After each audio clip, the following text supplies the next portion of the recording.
I'm Dan Leonard in the East. And I'm George Whittam in the West. And together we are East-West Audio Body Shop. Well, fall is in the air. The leaves are coming down. I hear Roger Williams playing Falling Leaves somewhere. But we've got a great show for you this Monday night as autumn takes hold here in the East and probably in the West. We've got a great guest by the name of Stu Herrera. Exciting guy, does promos and imaging and commercials and is still on the radio. And he drives a motorcycle. The babes are going to love watching him on the show. I love Stu. And he's an avid cyclist, which is near and dear to my heart as well. I'm going to talk about RFI, which stands for Radio Frequency Interference. You ever plug in your microphone and tune in the Mexican radio station? That's probably RFI, and I'll tell you why it's a problem, how it can be solved very easily with just the swap of a mic cable in most cases. Excellent. And in my tip of the week, we're going to talk about hiss. What it is, where it comes from, how to get rid of it. So it's a noisy episode this week. Very noisy, especially with Stu Herrera. Exactly. And we've got your questions. And as always, we want you in the chat room to be live and interacting with us. So be there live. And if you can't, catch us on YouTube. 9 o'clock. He's the home voiceover studio engineer to the stars in Los Angeles, California. A Virginia Tech grad whose knowledge of the latest recording gear is second to none. He's a voice actor and the home studio master, hailing from Buffalo, New York. His home studio skills and knowledge of voiceover recording is unmatched. When Dan and George talk shop, people listen, and the talk continues tonight. Welcome to East-West Audio Body Shop. And now, live from his high-tech facility in Santa Monica and his penthouse studio in Buffalo, here are George Whittam and Dan Leonard.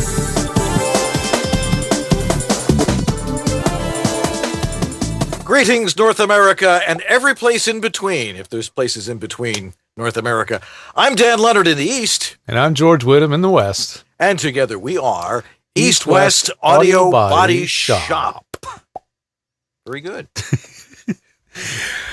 I love all the stuff that happens before the show that none of you guys get to see. It makes the show so much more fun for us. I think we should probably record that sometime and then just throw that on there. What are they doing in there? No, that's the reward for coming to watch the show live. You get to see all this goofy stuff happening that the rest of you guys miss. So come watch it live. Absolutely. Well, we got lots of people watching tonight, and that's good because we have a great show. Because, well, when have we ever had a bad one? And again, this is going to be the best show we've had this week. That's right. Because it's a new week. But we've got Stu Herrera with us tonight. Stu's a great guy. He sort of looks like my microphone. I think his hair is a little bit longer, but less Muppet-like. Yep. And he's going to tell us about his great career. And heck, he's just a kid. He's got a lot more to do. But he'll have some good advice for us and talk about some of the cool stuff that he does. And let's see. And George, you're going to talk about RFI, or a return on, no, not RFI, just radio frequency interference. I have something on hissing. So, yeah, we got a lot of noise stuff tonight. Yep.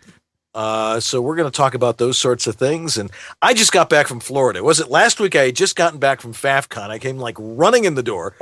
And this week, I didn't come running in the door, but I came, about an hour ago. Still had to pick up the pets on the other side of town, bring them all home, and But we're home now. But I did have a wonderful weekend in Florida, and thanks for all your emails and saying, "What are you doing in Florida?" But I was staying warm. Not that it's not cold here; it's beautiful here. All the burning bushes are starting to turn red up here in the Northeast. If you haven't noticed, nice. Do you have burning bushes in Southern Cal? Nope. Unless there's a wildfire. Yes.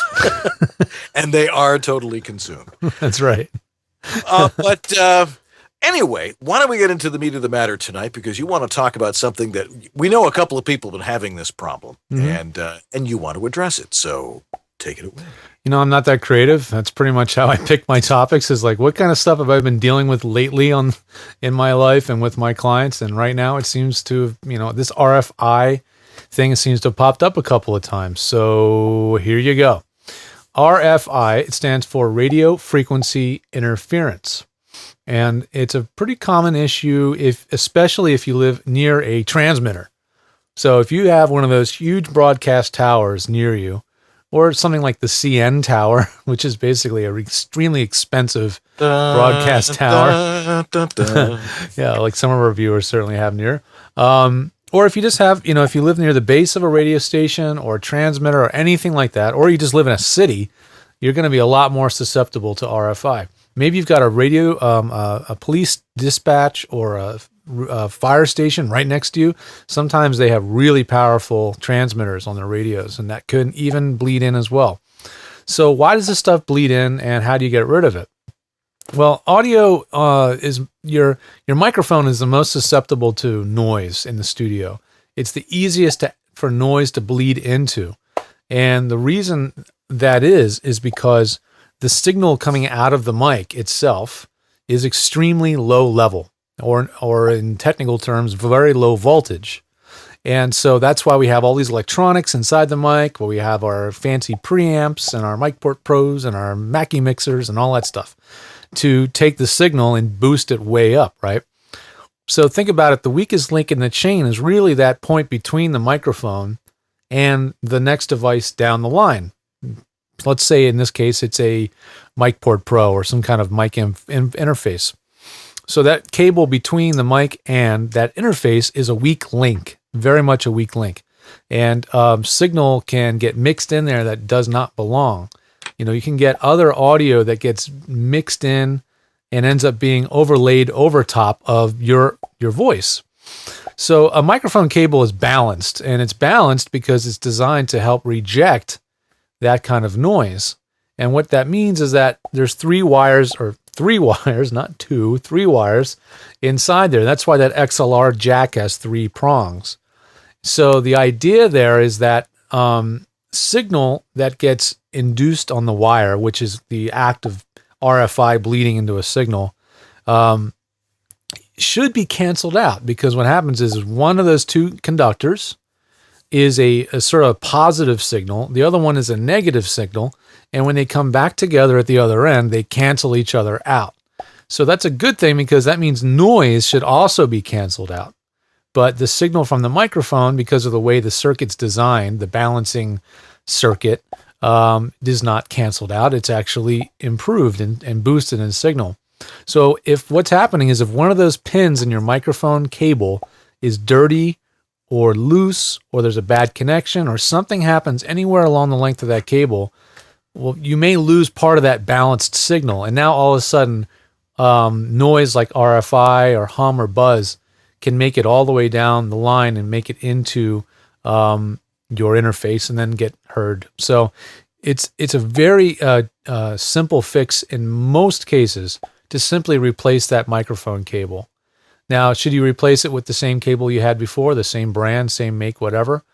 Maybe not. Maybe the original cable you had was not made very well, or maybe it was poorly shielded. The shield is what's underneath that outer rubber. The rubber part is simply just to protect the insides. After the rubber, there's a layer of a foil inside, and that's called a shield. Maybe the shield was bad or something. So, a couple of mic cable brands to keep an eye out for if you can find them. Rapco makes one that's very cost effective, and it's called the Road Hog, I think. And it's got a real thick insulation on it. It's made for road use, for a lot of abuse, but they sound really good. They're made very well. And another mic cable that we tend to like a lot is the Mogami cables. And Mogami makes the Silver Series and a Gold Series. The Silver Series is plenty good enough. You don't really need to go up to the Gold. But those kinds of cables will help a lot.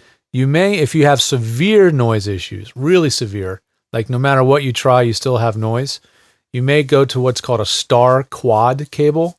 I'm not going to go into explaining to you what that means, but if you type in star quad, Dan, do you know what I'm talking about? You've heard of a star quad cable?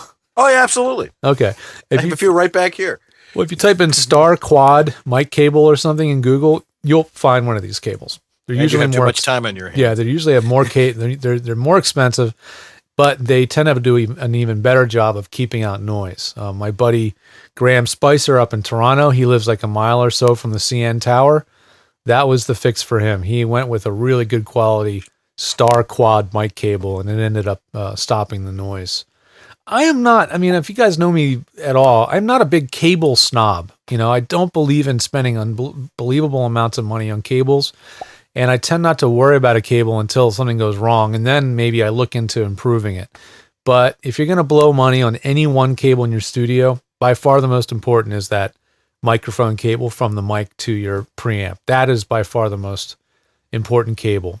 So, and also keep it short. If you only need 10 feet, get a 10-foot cable. That's another great way to avoid more noise. The longer the cable, the longer it acts like an antenna, right? So the longer the cable is, the better, more gain the antenna has. So it picks up even more noise.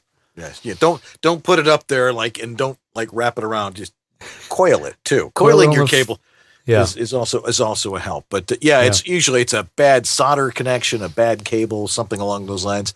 I remember once in a radio, I was doing a remote and we were right next to a competitor's transmitter. Yeah. And there was a solder joint had gone bad, and we're hearing the other station over our broadcast. It's usually a bad thing, right? Yeah. especially if you can understand their call letters, right over top of yours. It was, and it was a very distinctly different format from ours. But anyway, so that's the lowdown on RFI. Yeah, it's not that hard to troubleshoot, but if you have a more complex studio, then good luck to you. Because if you've got a lot more equipment, a lot more cables, a mixer with a lot of inputs, you've got way more places for noise to come in. So keep it simple if you can. I mean, if you don't have a lot of need for other devices, don't use them. And the simpler your studio is, the less likely something goes wrong, and the easier it is to troubleshoot it when something does go wrong. All right. Well, we got lots more. We got Stu Herrera coming up. We got people to talk to, questions to answer, and a whole nother 45 minutes to fill with something. So we better make it good. I hope so. Anyway, we'll be right back here at East West Audio Body Shop, so don't you go anywhere.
And now back to the only webcast done with 2 cans, 2 geeks, and a string.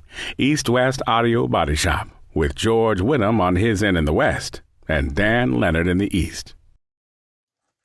Well, we're back. By the way, we have to send out get well greetings to our good friend Jason Lawson, who is apparently infirmed in Virginia. And Jason, we love you, man. Just get yourself better. That is the most important thing. Yep. But we know you're watching tonight. I know he's right there in the chat room. We see you in the chat room there. That's a good sign. He's not so bad that he can at least listen and watch and type in the chat room. So that's a good sign. Yeah, I mean, we found we got a letter from his priest. That's always nerve-wracking. But apparently he's a little bit better than that. Oh, thank goodness. And he also, Jason's a great guy. He supplies those show notes every week. When you go to YouTube and watch the show, you see all the notes about the show at the bottom of that the video. That's because of Jason. So thank you very much, Jason.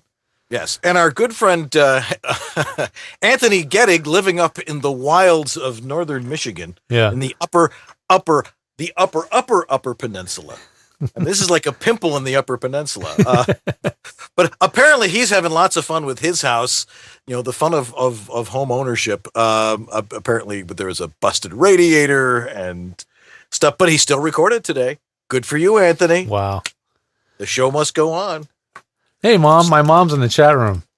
Hi, Hi, Mrs. Whittam. Oh, well, it's fun having all these folks that are regulars that we get to see all the time. Even if it's just a chat, it's still fun. It's still a lot of fun to have everybody in here. Yep, absolutely. All right. Well, this week, on my tip of the week, we're going to talk about something that happens a lot. And it sounds sort of like this. This is actually some oxygen I got from Celia Siegel at FAFCON. That's cool. Peppermint oxygen. So when you need a lift, you just go. How's that working for you? It's doing just fine. I'm doing whippets on the air here. No, anyway, we're going to do our tip of the week here. Let's talk about the stuff that everybody asks about, or they don't even realize it's there. So let's stream that beautiful footage.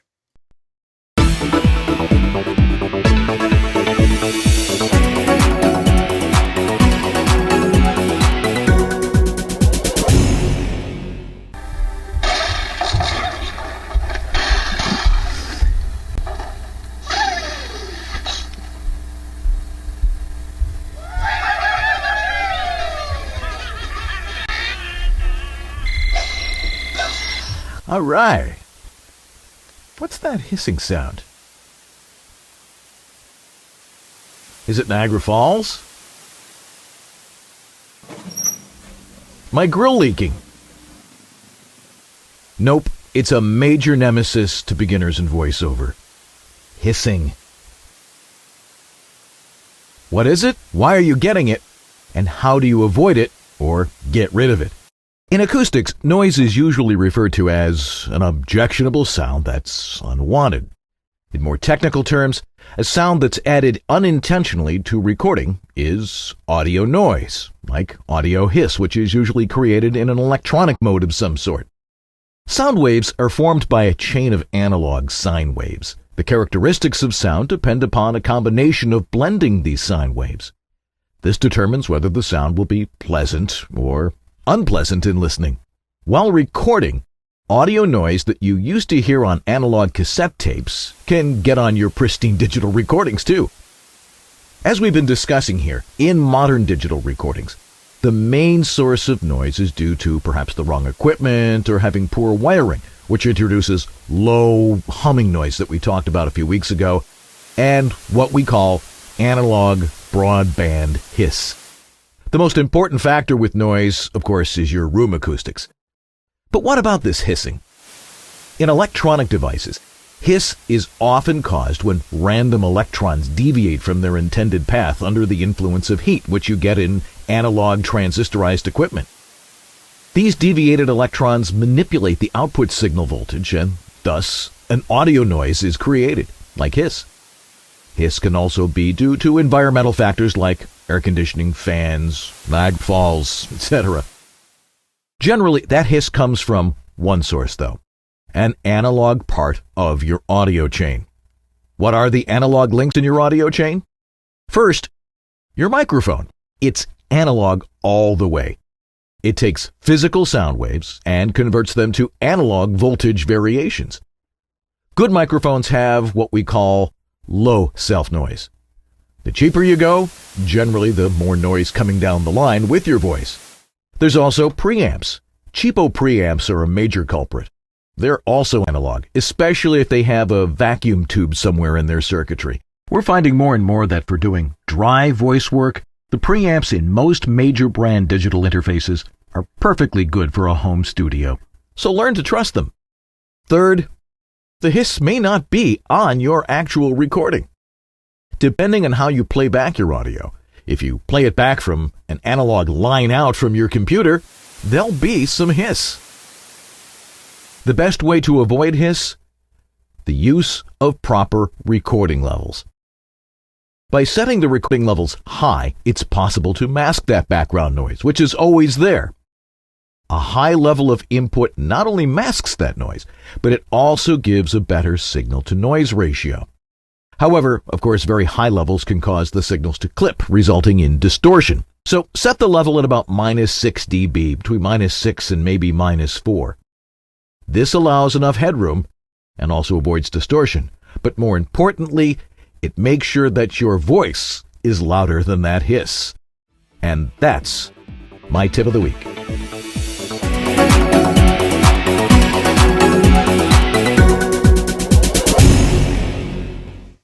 So remember, hisses. No. Yeah. No. Hisses. People write and they'll send me their audio, and I'm like, "What's that hissing noise?" And I'll realize that there probably is a heavy-duty analog link in their chain. Keep your chain as digital as possible, and that doesn't mean with your fingers. That means using digital audio from the beginning. You know, it's an analog from your mic into your digital interface, into your computer. Have as few links in the chain as possible, because the more links you have, the more things that can go wrong. Your thoughts, Mr. Whittam? My thoughts are, boy, the technical gremlins are really getting to me tonight between Skype and Ustream freezing and crap. But it's amazing how hissy some people's recording setups are, and it surprises me sometimes. Even sometimes the most basic systems can be noisy, and sometimes the hiss can be misdiagnosed as being the microphone or the electronics, and sometimes it's just a fan in the background. Like, for instance, you guys don't hear it because of the processing we're doing, but my Mac Mini is making quite a hiss right now because the fan is going the whole time that I'm on the air. And again, that wouldn't be an issue in a studio like this or a production like this, because we got noise gating and all this other crud. But for a really clean voice track where you can't have all that on the audio, a fan noise like that can be sometimes misdiagnosed as being hiss. So, look at all the variables in your setup, but the simpler the setup, the better. I mean, pretty much a lot of the things that we talked about earlier about RFI somewhat apply to dealing with hiss issues as well. So keep it simple, and you don't have to have a really expensive microphone to have really low noise. In fact, the mic that Dan's using tonight is a CAD E100S, and this particular mic has extremely low self noise, so that the noise that the microphone makes when it's just turned on and brought up, the microphone itself is not what you're going to hear. It's going to be something else in your system. Right. Then I have to ruin it by talking into it. But. Yeah, right. Do we do that question that came in as well? Is this a good time? It's a good question. Somebody, it was John. John. What? I know John's last name. I just got to look at it again here. John Oak. John Oak, yeah. John Oak, yes, who's a regular viewer of our show. Asked about, he bought a pair of KRK Rocket 5s, which, for those of you who don't know, are a pair of really good monitors. They're the actual monitors that I use, as you can see. Don't get dizzy, everybody. Oh, God, I'm going to puke. Oh, I'm going to puke. Okay. Anyway, KRK Rocket 5s, as is the case with most monitors, studio monitors, is you have options of how you can connect them in the back. There is, of course, a TRS plug, which is, the 1/8 inch, single plug, which is kind of long. And then you've got your regular XLR plug, which is your microphone cable plug, which is the 3-prong things. And then you can use a mono RCA plug, which is, these guys. Let me get a couple. Here, I can actually do it with one thing here. All right. That's the XLR, the 3 prongs.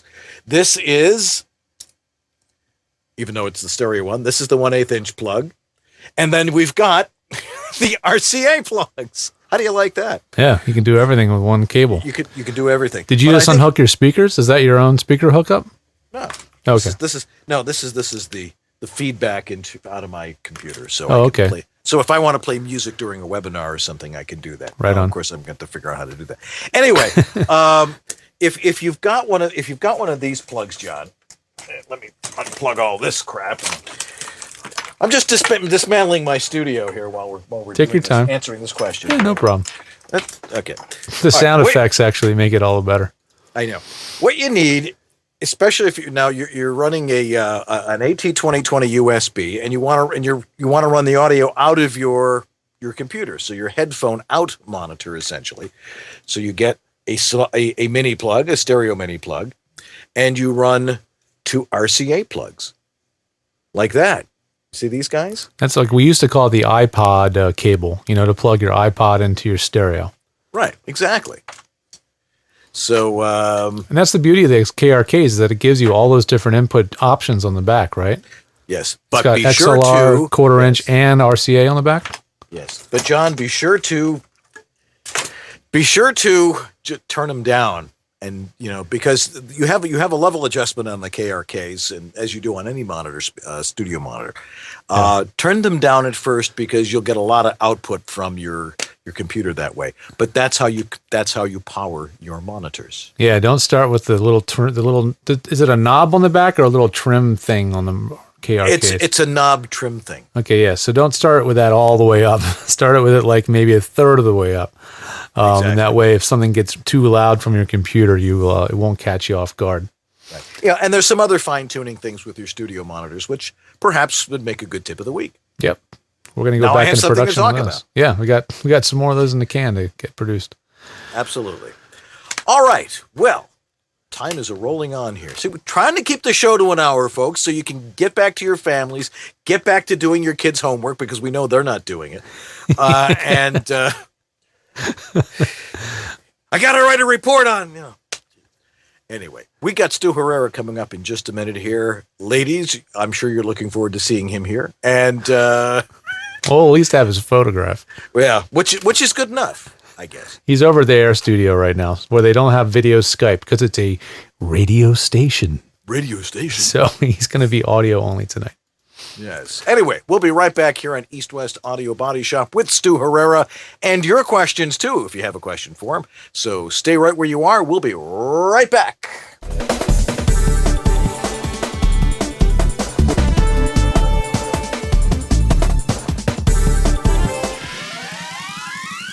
You'll do a better job reading your script when you don't need to worry about all the engineering stuff that comes along with it. So stop worrying about file conversions, editing out mouth clicks and ventilation hum, not to mention processing EQ and compression levels and all that stuff. Lots of voice actors find it faster, easier, and more time effective to just send it to us and tell us what they need done and when they need it back by. We've done it thousands of times for thousands of voice actors. edgestudio.com.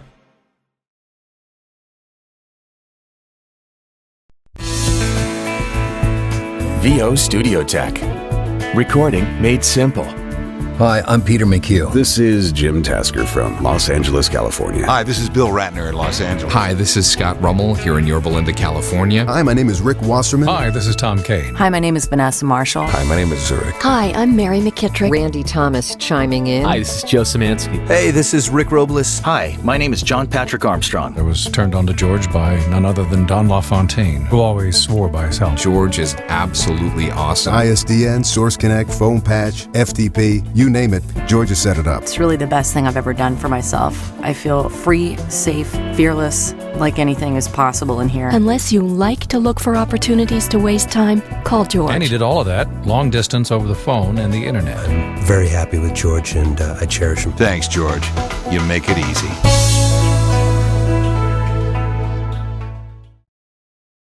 Et voilà, this is East West Audio Body Shop with Dan Leonard in the East and George Whittam in the West. Merci. Et maintenant, back to the show.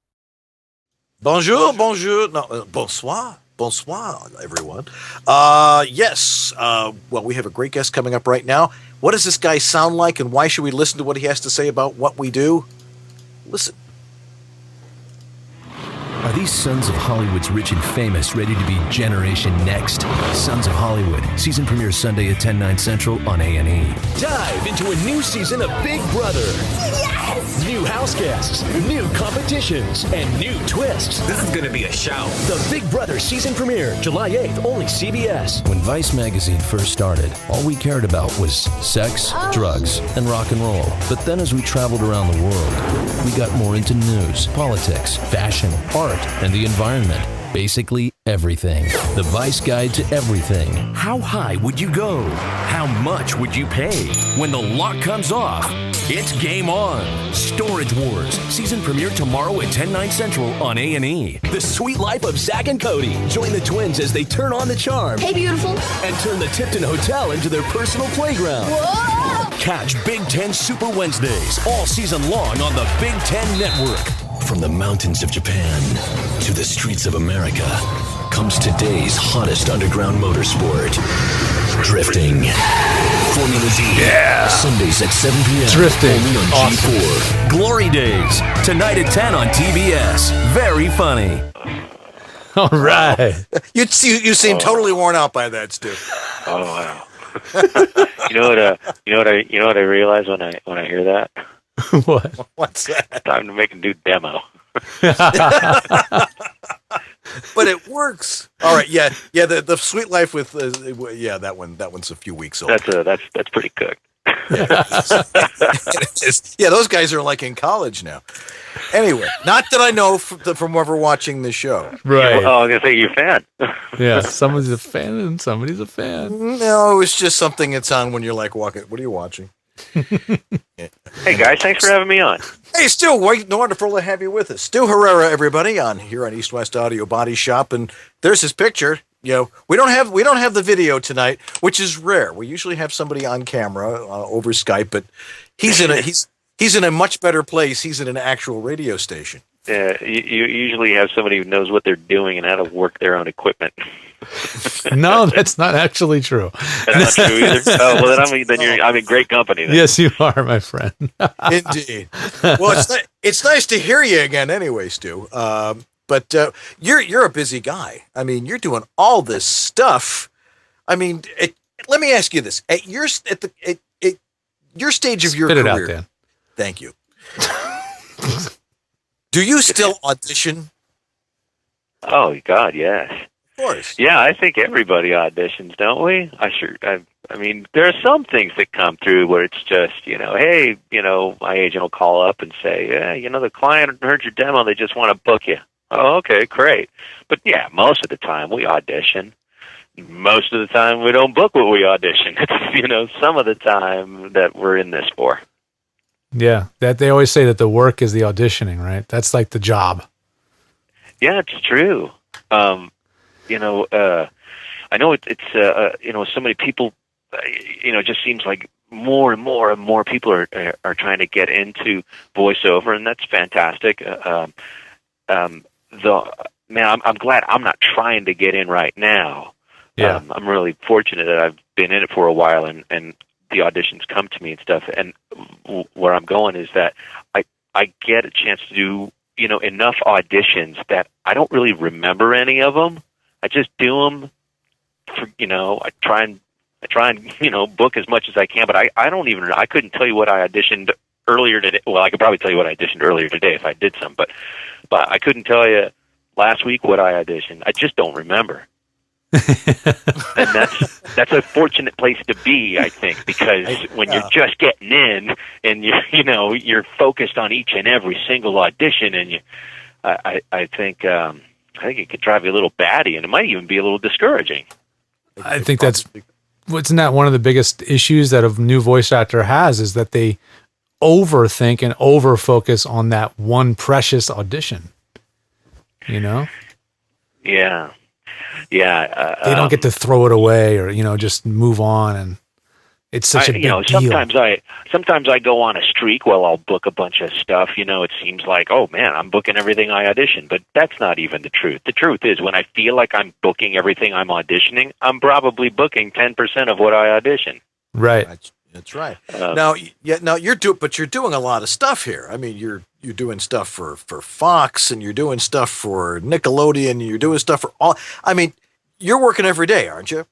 I've been working every day until very recently. Right now, don't think I'm working every single day, but I was really fortunate. I had a long run where, I've been I was the signature voice of Fox Sports for many years, and I still work usually at least once or twice a week for Fox, like FS1, I think it's what we're calling it now. It's like Fox Soccer and some of their affiliated networks. I had a daily gig with The Ellen Show. That's not with me any longer. I was doing a daily gig with Dish Nation until just a couple of weeks ago. They decided to go bring that in-house. But yeah, it's nice to work every single day, and I'm sure that I'm, God willing, I'll be doing that again soon too. I don't know for whom. Or there are projects that you work almost every day. am working on a project now for Glee off-network syndication, and that'll work daily or almost daily until we get through however many seasons of shows there are. Also, Sunny in Philadelphia. That's a bunch of work. Whatever. Right. Hey, well, it comes and goes too. It ebbs and flows. It's fantastic, yeah. But it comes and it goes. Yeah. Operative word, goes. Exactly. All right. So, where are you recording most of this stuff from? I'm sure you're still going into some studios and stuff, but are you doing it from the radio station? Are you have your own home studio? Or you on the road? How do you primarily do your stuff? Primarily, I think most of the time I'm doing it from KLOS. Depending on the workflow and different things, I'm just as likely to do things from home too. But just scheduling wise, like when we first started doing Dish Nation, they wanted to go every morning at 7 or 7:30, something like that. It was a little nutty if you know my schedule, which I don't know why you would, but I'm not necessarily a 7 a.m. morning person. Right. So I was doing those from home. And I got into the routine of that, and it was okay. I finally made myself go to bed around 10 o'clock, and then when my clock finally adjusted to that, they're like, "Okay, now we're going to go 4 in the afternoon." I'm like, "Okay." So by that time in the afternoon, I'm usually here at the radio station, so I would do that work from here. And it was a combination of I think I was usually posting AIF files for that. But just as often, it's great to have the flexibility of doing work from either place, because KLOS is outfitted with a number of studios. I prefer my studio with my mic and some of my processing, and then there are like 3 or 4 ISDN Zephyrs that we can use in case they want to go live. So there's always a free one, and then obviously at home it's my Zephyr, so it's always free. Right. Yeah. Absolutely. All right, now here's a question from Bob Hurley, the one and only. Do you carry a recording pack on your 5 trillion mile ride for the Arthritis Foundation? I love you, Bob. I don't carry it on me, but my wonderful girlfriend Kelly has accompanied me all 3 years. I guess you should back up and describe what the heck he's talking about. Every year for the past, 3 years now, I do this bicycle ride for the Arthritis Foundation. We pedal from San Francisco down to Los Angeles. Now, most people can just, they take that week off, and then they just either, you have 2 options for the overnight. You can camp out, or you can take a hotel. And everybody on my team camps out, but my deal is kind of twofold. I just pedaled 90 miles. I'm not fooling around with a sleeping bag in a tent. B, shucks, I can't fool around with a sleeping bag in a tent. I probably have work. Right. So I would have my whereas the Arthritis Foundation support system is fine if all you have to do is set up a tent and sleeping bag and stuff. You can just throw their stuff on their vans, and they run ahead every day and meet you at the campground, and you just set up your stuff. I kind of needed a little more than that, because I wasn't tossing, a 416 and the laptop in the van. So my girlfriend Kelly kind of roadied down the old path with us, and so every night she would drive ahead, unpack everything and set up my microphone and processing and whatnot in the hotel room, and we would work from there. Am I making any sense? Yeah. Oh, absolutely. You had a roadie. You basically have a roadie. It's awesome. Yeah. So I had my own personal roadie, and we would just hotel it every single night down the coast, and it was a fantastic experience, and it would be white knuckling sometimes at night, because when you're trying to get a decent signal in Big Bear, in Big Sur, there is none. So you get creative. We would drive back up to Carmel, where we made friends with a fantastic guy named, I'm going to forget his last name right now, Bill. Oh, don't worry, he's not listening. He might be, I don't know. But anyway, So anyway, we made a friend. We made a friend in Carmel who had a studio, and actually we didn't even need his studio so much. We just used his Ethernet line so that we could get a connection. And then every single hotel we stopped in Monterey, right? We stopped in Oceano, Pismo Beach. What am I thinking of? By the Hearst Castle. Oh, okay. Oh, you guys took that route down that PCH. Highway 1. Oh, yeah. Wow. Ventura, Buellton. I remember one night we called ahead to find out what their upload and download speeds were, and we were told by the folks at at one hotel in Buellton, the information we wanted to hear. And when we got there, it wasn't as it was supposed to be, and the session was going to start in about 15 minutes. Oh. So within 15 minutes, we flew out of that place, begged and pleaded around the corner at a Marriott, and got use of the conference room with an Ethernet line, and got it all set up, only to be delayed about 45 minutes. Oh, hurry up and wait. The client had some, snafu on their end, but we were ready. Well, I did the ride. I did the AIDS ride, AIDS life cycle the whole get your camping tent out and set it up, or get your gear and all that stuff. Yeah, there's no way in heck you could possibly squeeze in some gigs at the end of the day and do all of that. Absolutely, because I've been there, and unless you get there at 4 PM, unless you're a really fast rider, you don't have time to do anything except eat and sleep and bathe, maybe if you're lucky. Yeah, it's crazy. Well, somehow we managed to do it, but yeah, it wasn't easy, and it was, oh God, it was. I don't want to say that it was stressful. I'm going to say that it was an adventure in white knuckle voiceover, trying by the seat of our pants what was left of it. What kind of a rig do you have when you're pedaling along? It's actually really simple. It's not good, and it's should be. Well, it could probably be better, but no, we've those. Let's see. I think the first year I was still using my gigantic 17-inch screen PC. It's like an HP. Yeah. I think I was using an M Audio pre and a 416 and connecting via Audio TX. Right. I use a bridge, Steve Nafshin. I think everybody knows Steve. Mm-hmm. Everybody in our world does. And then I think the following year I switched to the Shure mic pre, the little dinky one that's about the size of your thumb. Right. The X2U. Yeah. Thank you, the X2U. And this year, I think I brought all of that stuff, but I don't believe I had to do a live session for anybody. I did a couple of things where I just posted some tracks. I had a session. Oh yeah, and then I think I'm using a Mac Air. No, I don't think. I am using a Mac Air. Wait, is that a PC or a Mac? And gotta love. I love that computer. So light, so travelable.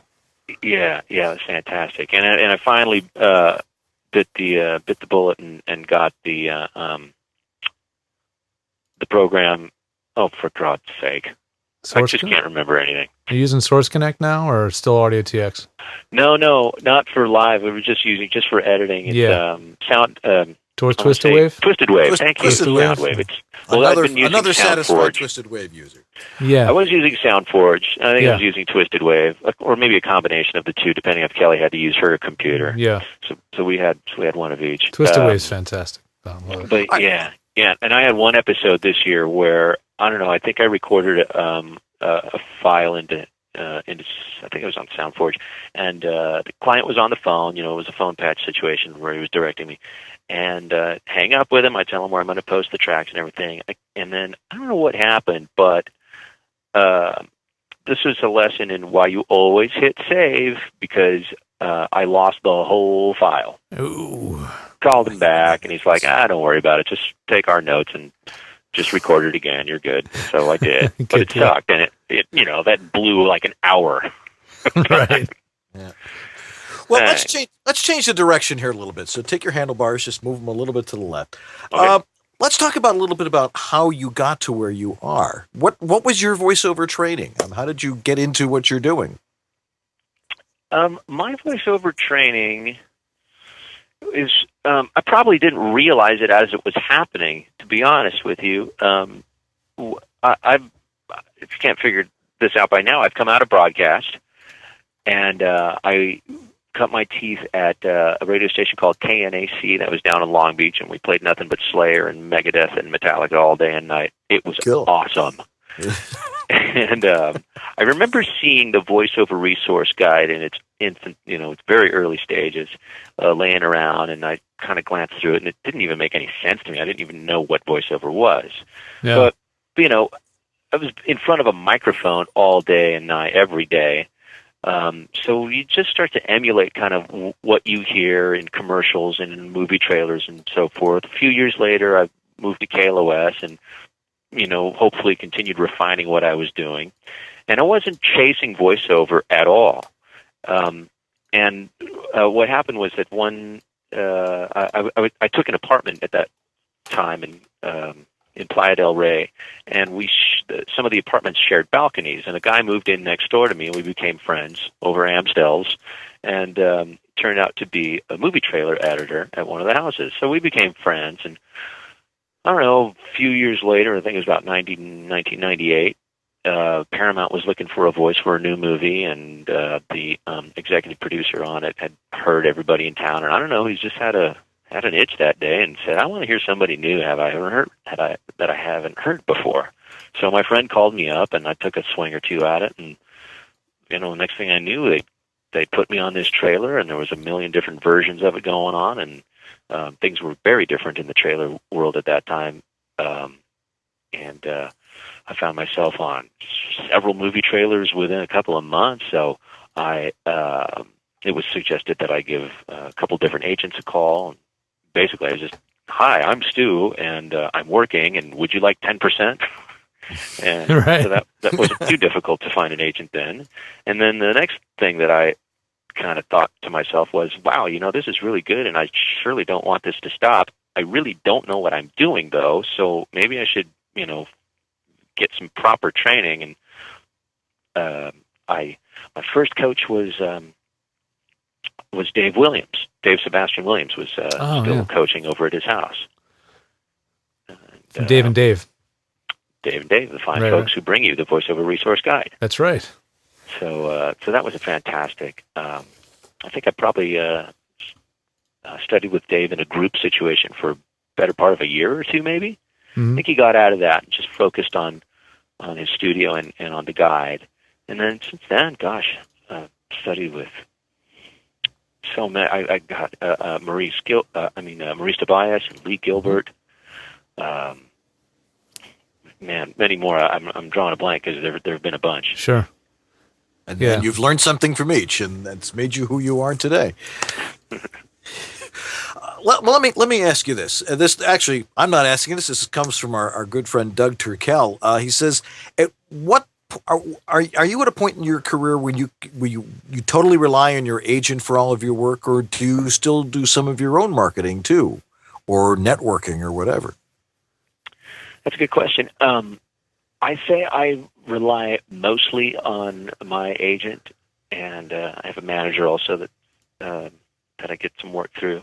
Some of the, I also do a fair amount of radio imaging voice work, and that's just kind of on my own. And this just kind of comes through like word of mouth. If I wasn't so darn lazy, I would market myself a little more, and take a more serious swing at that. But between the work that I do at KLOS and the voiceover work that comes to me, work/auditions through my agent, and then the stuff that I've got on my own, I sometimes feel like I just don't have a spare moment to breathe. Also, I'm a really horrible time manager. I'm just, I'm the worst. You ever get sucked into Wikipedia, guys? Oh yeah. Oh, that's yeah. For me, it's YouTube every day. Every day. But look at the vocabulary you're developing. Anyway. There was a follow-up question about the you have a manager, and some of us don't really understand what a manager actually does in comparison to an agent. So what does your manager do for you? That's a... You trying to think about that answer too? Wait, what does my manager... What do I pay this guy for again? Diplomatic answer here. Don't worry, they're not listening. The manager is able to augment some of what the agent does. The manager has relationships. My agent may know a bunch of people at Warner Brothers, for example. Yeah. But they can't know everybody. Right. The manager knows, some of the other folks at Warner Brothers, or Fox, wherever, what have you. And so, we kind of hope that those relationships complement one another, and provide a little more of a blanket coverage, as it were. Sometimes you wonder, if you get into some guys get so much work through their manager, it's easy to quantify the worth. Right. I know, it doesn't always go that way for everybody. It doesn't go that way at all times for everybody. So, it's not always, it's not always the perfect fit, but, I'm fortunate. I've got a good manager. I really dig her, and I managed to get quite a bit of work through her, and hopefully that's good. Hopefully it continues. Good relationship. Yeah. Yeah. What? Yeah. That's all it's about. That's all this business, or really, any business is about. Who you know and who knows you. Right. No question about it. Networking is everything. And a lot of people say, "How do I get an agent?" Network. And it's usually the answer for something like that. What advice do you have for voice actors? We have a lot of people who are fresh in the business. Their lips are still wet. But a lot of people that have been doing it for a while. But what advice would you have for them? Well, the same advice I think that I, on my best days try to follow is, listen and read every single day. Don't stop coaching. I'm still at this however many years later, and I'm in a workout group, and I'm about due for a tune-up, if not an overhaul, with a one-on-one intensive kind of thing with a coach. Those things go without saying, I guess. There's so many different areas that you can, pick somebody's brain about, and I can only tell you what's worked for me, but what's worked for me might not necessarily work for you, and what's worked for you or somebody else might not have been the right trick for me. Tenacity at the end of the day is really the key to it. If you really want to work in this field badly enough, I think you will. I think it's just a matter of... You have to keep bashing your head into a brick wall over and over until the damn wall breaks. I don't know. Some people are going to get what they're after. They're tenacious enough. Yeah. I don't know. If I'd want to be a big wave surfer, I don't know if tenacity would have been the key. You might have gotten killed. Right. Might be dead, or I might be Laird Hamilton. I don't know. Exactly. So, when you said it's time to get a coach for intensive training, that's something I've actually mentioned to some of my voice clients who are promo voices and stuff. And I said, when's the last time you worked with a coach? Because sometimes I hear that. I hear a lot of things. I'm in a slump. Things aren't booking like crazy like it was last year. And, is that kind of a trigger sometimes for you? You're feeling is that the trigger? I got to get a coach now. I got to try some new things. Yeah, I think it is for me. I tend to always kind of paint it maybe darker than it is, or VO guys can, or at least me. I don't know. Sometimes I feel like if the phone doesn't ring off the hook, oh my God, this is it. This is the end. Yeah. So, but I do like to keep the edge of the blade as sharp as it can be. I'll tell you, nothing is more of a wake-up call than listening to the demos of some other guys that are at the top of their game and are just booking monsters. Yeah. Or just you listen to the demos. I'll tell you what, the first time I heard Doug Turkel's demo, I think I got scared. Doug is fantastic, and Bob too. I mean, there's so many guys that are so great, and everybody's different. But there are certain guys that just light a fire under your butt. It's like, wow, that is, they've got such a fantastic approach, and if they have crutches, I don't know what they are. They just sound, some guys just sound so fresh. So, I'm not out to, copy anybody else, but I want I want to be as fresh and as spontaneous as possible in my own game and what I do. So I found that there are certain coaches that I can call upon that'll help me kind of, if I'm unconsciously leaning on any certain things, or the danger for me is that being in broadcast, we sometimes fall into that old radio habit, and that's a killer right there. That'll stop you're your shifting career dead in its tracks. You're shifting gears back and forth all the time. I mean, that takes skill and talent to do that. Totally. Yeah. Well, hopefully we're not actually sounding that way anymore, but man, in a radio production job, you get, I'm fortunate. I'm the promo director here, so I write, and I don't necessarily voice everything that I write. We actually have a guy with much deeper classic rock pipes than I have down in Florida, who I work with. But a lot of times I'll write like a 2-part silly thing, and so I'll write a part for myself in it. But what I'm getting at is that other than that, at the local radio level, man, if you're going to draw the analogy to like food, what you get out of an agency through your out of an ad agency copy that comes to you through your agent or however you come across it is, hopefully, generally like filet mignon. And what comes to you at a local radio station through your AE is like dog food. Or less. It's horrible.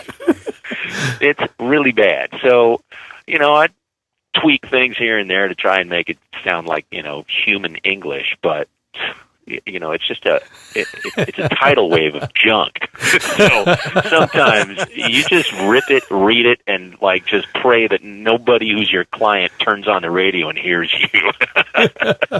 Exactly. Yes. By the way, you now have to buy Doug Turkel a new pair of underwear. No, I don't. He's in the chat. He's in the chat room going, "I'm blown away." Underwear. He's blown away. He's blown away. He's so totally blown away. He's absolutely thrilled that you would think of him that way. Are you kidding? Not only is he a great read, he's the greatest marketer. He's one of the greatest marketers in the business. The announcer is the best tag I've ever come across. He's the best. There you go, Doug. Change another pair. Sample this and use it on your website. Absolutely. I wish I'd thought of it, man. That is awesome. All right, I've told him.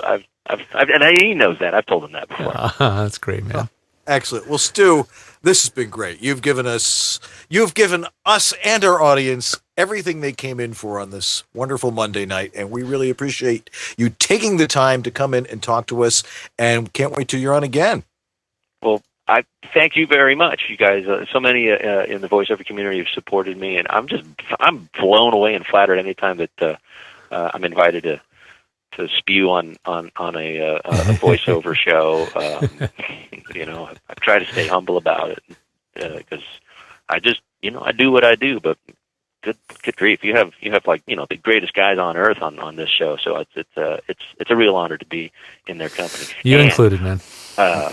And I'd like to thank, I know a lot of people in the voiceover community, particularly this year, came forth and threw sponsorship money my way for the ride that I took part in for the Arthritis Foundation. And I wasn't able to name everybody by individually. I tried to on my Facebook posts, but I just ran out of time, and then it just kind of got away from me. But I really am so humbled and grateful for all the support I got. Very good. Stu Herrera, ladies and gentlemen, and thanks for being with us. Thanks again. Good night, Stu. All right. Well, we got still a few more things to talk about here, so don't go away. We'll be right back here on East West Audio Body Shop.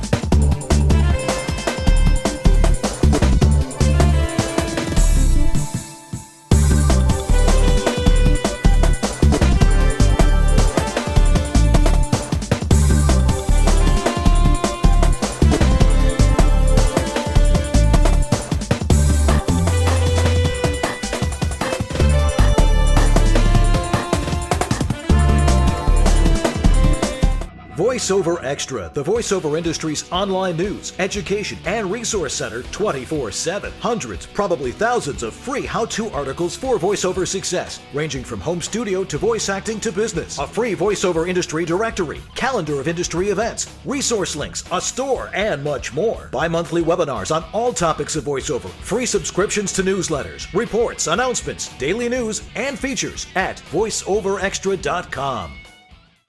And now, back to East West Audio Body Shop, where every week it's Apollo 13. Welcome back to EWABS. We were expecting you, but we still didn't bake a cake. Here's Dan and George. Body Shop. Hopefully I am. Now I got a mustache, but let's see if we can kick your camera on. My camera is on. All right. I'll just let my retarded Skype catch up because it is not running well tonight at all. Okay. Well, that doesn't look bad, actually. What version of Skype are you running? Maybe it's got some new update that's just horrendously bad because it's like it has never run worse in the last year than it is now. I don't know. Well, let me check. Well, don't worry. Don't worry about this, people. We're just going to check here. Let's see. So let's see. Version 6.7.0.373. Everybody in the chat room, tell us what versions of Skype you're running right now, if you can. Yeah. I'm clicking on the word Skype so I can open the About menu, and it's just giving me a beach ball. I can't even open it. That's how bad it runs. So. What were we running before? It seemed to be nice and smooth before. No, it's been flawless until today. It's been flawless until today. So I have no idea what's going on. And I started I turned off the computer before and started fresh. So Microsoft, I blame you. Alrighty. Now, let's see. I'm looking for my Harlan Hogan headphones. Where are they? You know, Debbie Derryberry did such a great spot for Harlan last week. I know. How are we going to freaking possibly match that? I know, and Harlan was just thrilled. He was fantastic. I think he's thrown it on his website and says, "Look at this, top Should. person." I mean, she didn't even know that we talk about this stuff all the time, and she just went right into it. Yeah, it was in no way prepared. I'm going to restart Skype, so just I'm going to call you right back, Dan, because it's so bad. I'm not going anywhere. I can't even really use it right now. Okay. So, closing Skype, trying to quit it, force quitting it, still frozen. So we'll get Dan back here in just a minute. You're still there, aren't you, Dan? I'm not going anywhere. I still can't even force quit it. That's how freaking frozen it is. You want me to hang up? No, I'm trying to force quit Skype. Did I manage to force quit it yet? He's still there? All right, he's gone. All right, I force quitted Skype. My CPU is still runneth over. So let's see if we can figure out what that's about. This is fun. I love troubleshooting my computer live on the air. Let's see. Ustream producer is using 300% of my CPU. Oh, wow. That's real efficient. Jeez. Maybe that's the problem. Maybe it's not Skype at all. It's maybe just Ustream using all the resources humanly possible on my computer. Well, all right. Let's get Skype. Let's go. Oh, there's another copy of Skype running. No, there isn't. Let's try that again. Trying again. Saying you have another copy running. I can't open it. Wow, this is fun. All right. And there's no other version of Skype. Skype is not running on my computer. It is not running. I'm going to launch it again. Another copy of Skype is running, it says. Wow. This could be the first time in 112 episodes where I can't get my co-host back on. Skype won't work. I'm typing in the chat room so Dan knows that I'm not just trying to blow him off. I literally cannot get Skype to run at all. Oh, he's calling me on my phone. Let's see if that'll work. Hey, Dan. We're using my phone for Skype. I can hear that. Here, I'll show everybody your picture so I can show everybody that we actually are on Skype right now. So that's pretty sad when an Android phone runs Skype better than a desktop computer. That's just plain bad. That's just really bad. But look how fast we got a Band-Aid and we fixed it. Well, you could call it that. I have you on speakerphone and my microphone's picking you up. That's what we're doing right now. Right. So we'll end the show one way or the other, but we still got to talk about Harlan. That's true. Well, okay. Well, all right. So we were talking about Debbie Derryberry, but she talked about the Porta Booth. But of course, he's got a great pair of headphones you got to try. The Harlan Hogan Signature Series headphones. Exactly. Absolutely. You got to try them. And they sound the way they're supposed to sound for voiceover, and they're well made. They're made of metal, not plastic. They have nice leather and memory foam cushions on them. Steve Tardio loves his Harlan Hogan headphones. They are now my official go everywhere with me headphones. Mine too. And every time I go to a client's house, because I often have to plug in headphones and listen to something at their house, I immediately grab those out because half the time somebody's using those horrendously bad sounding Sony headphones that I don't understand how became the studio standard. I have no idea. Are you seeing yourself on Ustream? Just raise the phone a little bit higher. Just push it up there. It's hard to hold it in the right spot and concentrate. But it's horrendously bad how those headphones sound to my ears. They're so bright and sibilant. And the good old these voice, what's he call them? Voice over headphones? Is that all he calls them? The Signature Series voice headphones. Optimized. Yeah, exactly. Just go over to look. All you got to do is go over to voiceoveressentials.com. Look at the headphones. Exactly. They're great. Yeah, there's no reason to buy any other pair of headphones. End of story. Just beware. I've said this before when we've talked about the headphones.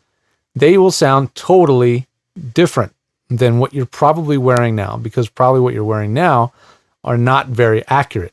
And these headphones are pretty darn accurate, and they have a very warm and a very direct sound. It's hard to describe it, but give them a chance. Don't just put them on and go, oh, these sound weird or terrible. Give them a chance. They need a little time to break in, and they need a little time for your brain to learn the way they sound, because they are so different. But once you get used to them, you're never going to want to use another pair of headphones. Absolutely. Listen, you're not seeing what I'm seeing, folks, because I'm seeing what George sees, which is all of these computer monitors and the camera and all that stuff and the back of his house. But it's... Wait, if I turn on the other camera, then I can show you my face while I'm talking to... Here we go. Switch camera. Am I in frame? Wait. Let's see if I can hold this. You still got me. There we go. Oh, there we are. Now you can see me. It's like stereo, sort of. This is the goofiest thing I think I've ever done on the show so far. It certainly is. Anyway, so thanks, Harlan, no matter what, no make goods on this show. We make the commercials work when they're there. That's right, man. Anybody from broadcasting knows what I'm talking about. Yeah. Anyway, all right. So let's clean this up so we can all go home and go to bed. I got to pack. Right. I'm flying to New York tomorrow. You're going to New York tomorrow. That's right. Yeah. All right. First up, all right. What's coming up in a couple of weeks? Next week, Maurice LaMarche is going to be on our show. Can you believe that? Maurice LaMarche is going to be on our show. Do not miss it next Monday night. You'll be back from New York by then, won't you? Oh, absolutely. I'm flying back Saturday. I'm making sure I have at least a day or two to rest and prepare for Maurice. Absolutely. I am looking forward to that. October 28th, we're going to do another one of our wonderful Google Hangouts. If you want to be at that, just RSVP at ewabshop@gmail.com, and we will have you on the show. And you can ask us questions, we can ask you questions, and we can have a big party, which is what we like to do. And then in November, we've got coming up Fred Malibu. Oh, how cool is that? On EWABS. On EWABS, if you can believe that. And we have another Audio Masters Roundtable. We did a great one for VoiceOver Virtual that was just fabulous. And I do hear that we may be getting doing a live demo of Soundstreak on the show. Excellent. Yep. Excellent. My God. Oh, and it's George's birthday coming up, too. Yes. Your mom's wishing you a happy birthday. I think we can all wish you a happy birthday. Thanks, everybody. Next time I'll talk to you guys on EWABS, I will be 40. So I turned 40 on Friday. Only you're a kid. Jeez. It's so hard for me to associate 40 with being a kid when I remember being at my dad's 40th birthday, celebration, Oh, that's just freaking me out. Thanks everybody for the birthday wishes. 40 is fabulous. It is so energizing. You hit 50, it's a little bit different. But while you get 40, enjoy 40. Thanks, man. Anyway, but we got lots of great stuff coming up, so make sure you join us for that kind of stuff. Of course, we'd like to thank our sponsors. By the way, Edge is having an open house for George in New York. Oh, yeah. If there's anybody in New York that hasn't heard about it yet, you got to come. There we go. Make sure you come out to our open house Thursday night, October 17th. There's a little RSVP you can sign up for, but even if you don't RSVP, just come. Just crash the party. It'll be fun. All right. I wish I could get to New York. Maybe I will. You never know. But also, we'd like to thank Harlan Hogan, our wonderful sponsor, VoiceOver Extra, and now, of course, Edge Studio. Let's see. Make sure you follow us on Facebook, on Twitter at EWABS_show, and subscribe on YouTube and like our videos. Please do. Please do. Get the word out. We love growing the audience and getting more people involved. It makes the chat room more fun. It just makes everything more fun. The more energy, the more variety we have, the better. So please spread the word. Right now I'm just looking at your forehead, which is kind of interesting. You never know how this show's going to go. And, of course, we'd like to thank our wives. Mine's not here. She's still in Florida, so I got to go put Jacob to bed. He's 16. I think he can handle it. And, of course, Amy. Kathy Curtin doing a great job as our producer. Anthony Gettig helping us out in the chat room. And Jason Lawson, just get better, bro. All right? And Lee Penny also for production assistance. Guys, you guys are wonderful. And now you're just hiding behind me now. I think you're good enough to stand on your own here, George. No, my picture's right here on the screen over here. Oh, okay. Anyway, all right. Well, that's going to do it for us tonight. Thanks for joining us. This one's one for the record books. Oh yeah, I'll never forget this episode. Yeah, and Doug Turkell's never going to sleep again. Anyway, I'm Dan Leonard in the East, and I'm George Whittam in the West, and together we are East West Audio Body Shop. All right. Good night, everybody. We did it. Good night, everybody. Thanks for so small here. Thanks for hanging in there. Good night. Good night.